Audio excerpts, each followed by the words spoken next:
WNBA Preview Caitlin Clark, Napheesa Collier, Kayla Thornton injuries shake up playoff picture. Injuries suck, don't they? Particularly those that occur around this time of the season, affecting star players while impacting the potential futures of those teams competing for playoff positioning. They can be real downers and oftentimes are, but not always. The injury bug has been biting lately, affecting some of the WNBA's top players. Yet, things haven't been as doom and gloom as one might imagine. What has transpired in the couple of weeks following the All-Star break for some teams that had bad luck with health has been interesting to interpret. When Caitlin Clark injured her groin on July 15th in the waning moments of a win over the Connecticut Sun, I expected that the Indiana Fever would play about .500 basketball for however long the injured superstar guard would be sidelined. That expectation immediately seemed too rich following the team's back-to-back losses to the New York Liberty, both before and after the All-Star break. But the Fever have since strung together 5 straight wins, including impressive ones over the Phoenix Mercury and Seattle Storm. They're now 9-7 this season in 16 games without Clark, 10-7 if including the Commissioner's Cup Championship. While the Fever's best-case scenario would certainly not have included Clark missing more than half of the team's games to this point in the season, her absences have allowed Indiana to establish an identity without her on the court. Clark will return at some point, and the reps the team has put together without her could prove valuable in high-stakes games later in the season, should she be out of the lineup. Meanwhile, the Valkyries faced a similar situation, but possibly more extreme considering the makeup of their team. They lost their lone all-star, Kayla Thornton, to a season-ending injury in one of the team's practice sessions before their first game back from the All-Star break. My thoughts on the matter were undoubtedly pessimistic.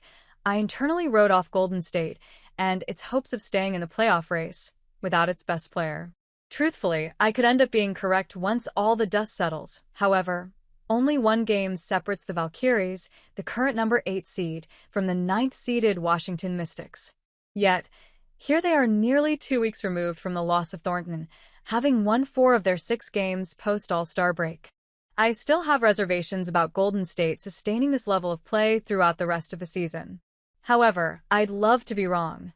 Conversely, the New York Liberty have had to pick themselves up from off the campus recently after losing their first 3 games of a 4-game stretch in which Breanna Stewart missed due to a leg injury. Even with a couple of those losses coming to teams such as the Dallas Wings and Sun, who would miss the postseason if it began today, the defending champions ultimately should receive a bit of grace. The Minnesota Lynx suddenly finds itself in a similar situation to the teams mentioned above, after losing one of the likely MVP frontrunners, Napheesa Collier, to an ankle injury in Saturday's near-record-setting 53-point win over the Las Vegas Aces. At this point, her injury status for Tuesday's game is unknown, as there have not been any updates since Saturday's win.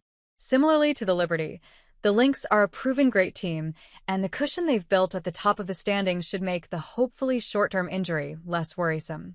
Minnesota has played like the best team in the league from the start of the season to now, which is reflected in its league-best 24-5 record. The Lynx face the possibility of entering Tuesday's contest without their best player, Napheesa Collier.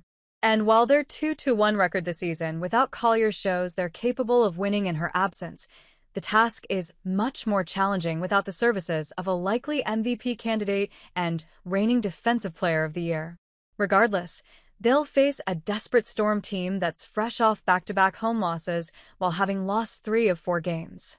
The veteran-led group has slid to the 6th spot in the standings and presumably will take the floor on Tuesday with the edge and energy of a team recognizing it needs to stop the bleeding. Regardless of who is available to play, the matchup should be a good one. Thursday, August 7th at 10 p.m. Eastern Time on Prime Video. In this contest, we get 2 teams trending in opposite directions. The Fever, without Caitlin Clark, has reeled off 5 straight wins and currently owns the league's longest winning streak. Meanwhile, the Mercury, losers of 6 of their last 8 games, will enter Thursday's contest with minimal momentum despite being one of the surprise teams through the first half of the season. On top of their recent losing, Satu Sabali missed Phoenix's win over Chicago on Sunday for personal reasons, which came on the heels of being benched by head coach Nate Tibbetts in the prior game. The Fever beat the Mercury last week in DeWanna Bonner's return to Indiana, which could provide them with a mental advantage going into Thursday's contest. Saturday, August 9th at 8:30 p.m. Eastern Time on WNBA League Pass. While the Sparks don't own a long winning streak, they've won 6 of their last 7 games to inch themselves closer to the 8th and final playoff spot. Ray Burrell's and Cameron Brink's returns from injury, along with Rickea Jackson's stellar play of late, have only made the Sparks deeper and more talented up and down the nightly rotation. They've executed down the stretch to pull off some crucial wins recently, and now appear capable of beating any team on any given night. Golden State had been doing some nice things over its recent 3-game win streak before it was snapped in Las Vegas on Sunday, and with playoff seeding still within reach for both, Saturday's matchup could have implications on how everything ultimately shakes out. For that reason alone, Saturday's game is one worth paying attention to.